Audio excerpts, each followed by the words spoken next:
a getaway driver who ferried 4 teenagers around before they murdered 2 best friends with machetes in a case of mistaken identity, has been jailed for life. Mason Rist, 15, and Max Dixon, 16, were hacked to death after being hunted through the streets of Bristol by a gang of youths who were armed to the teeth and bent on revenge from an earlier skirmish. But the city's Crown Court heard the pals were wrongly identified and had absolutely nothing to do with the prior incident.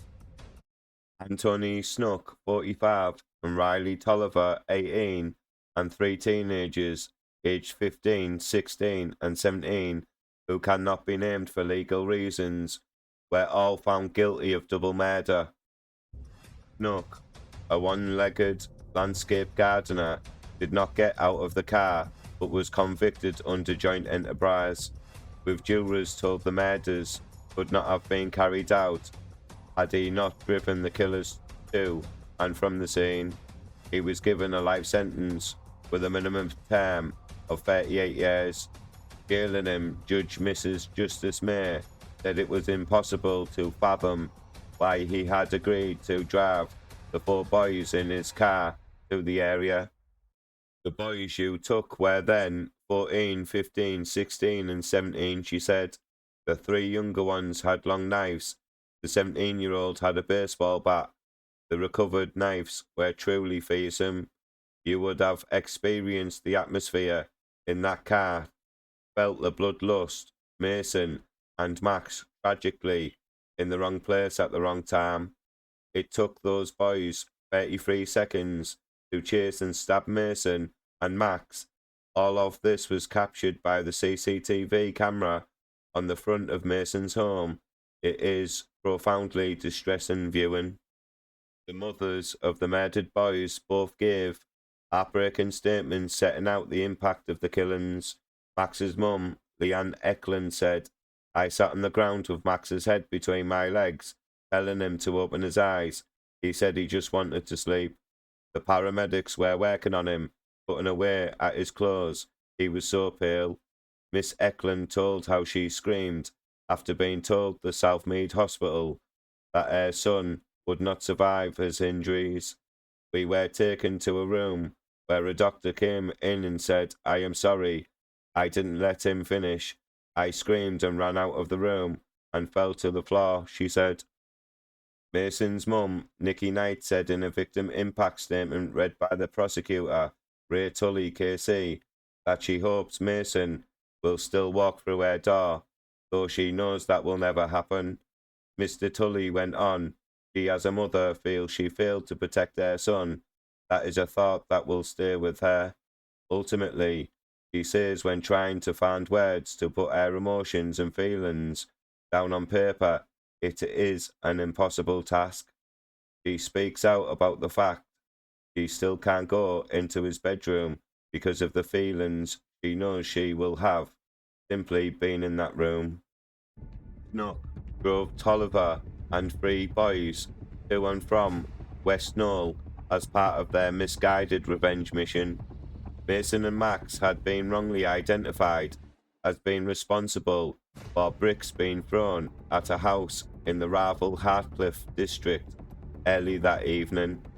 Around an hour after the attack, Snook left the property with 2 of the boys and picked up the other 2 in a nearby street before heading to Knoll West.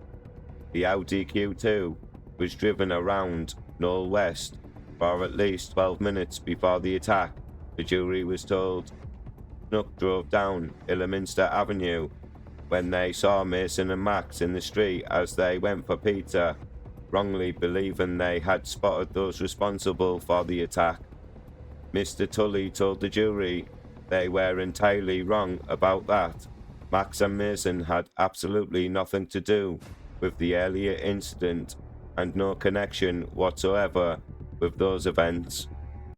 Tolliver, who had a baseball bat, and the 3 teenagers armed with machetes jumped out of the car and chased after the 2 boys. Max and Mason are seen going to different sides of the street each pursued by two people from the vehicle. Tolliver and the 15-year-old boy attacked Mason, while the 16-year-old boy and 17-year-old boy chased Max. The 17-year-old boy also struck Mason, who was lying injured on the ground, as he headed back to the Audi after attacking Max. A CCTV camera on Mason's nearby house captured how the attack lasted just 33 seconds, from the car pulling up to the teenagers getting back in and leaving. Mason and Max sustained fatal stab injuries and both died in hospital in the early hours of January the 28th. Mrs. Justice May appeared emotional as she described the young friends as two good boys from loving homes. She praised their families for the dignity and grace shown during their attendance at the 6-week trial. The judge told the court Mason, 15, and Max, 16, had been best friends for a long time.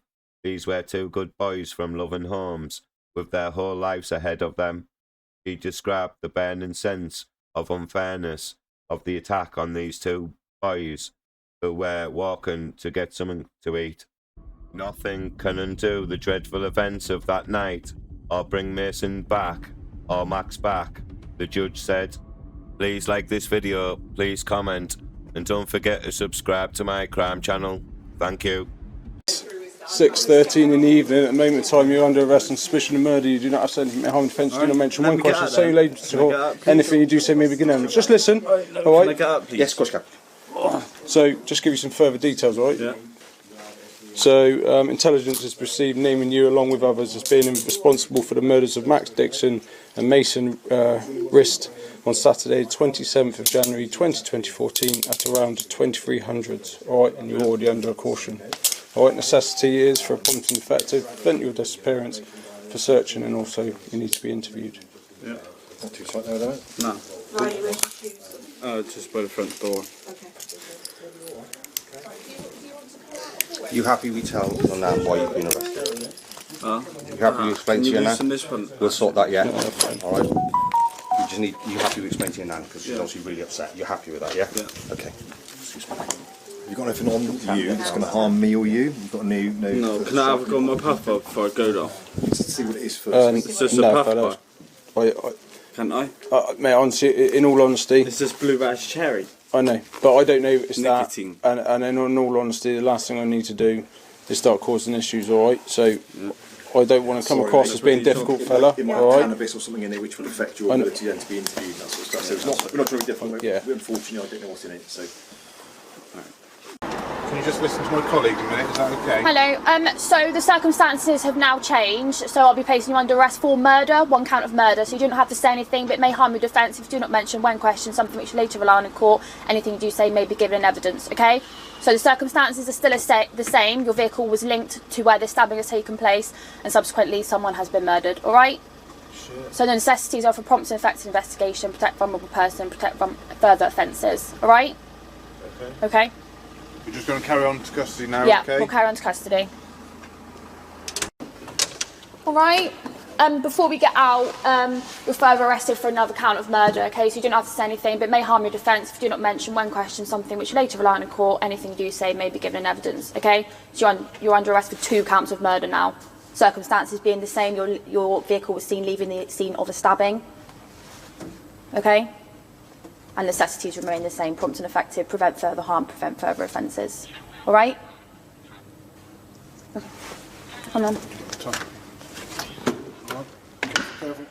All right? The other hand round the back.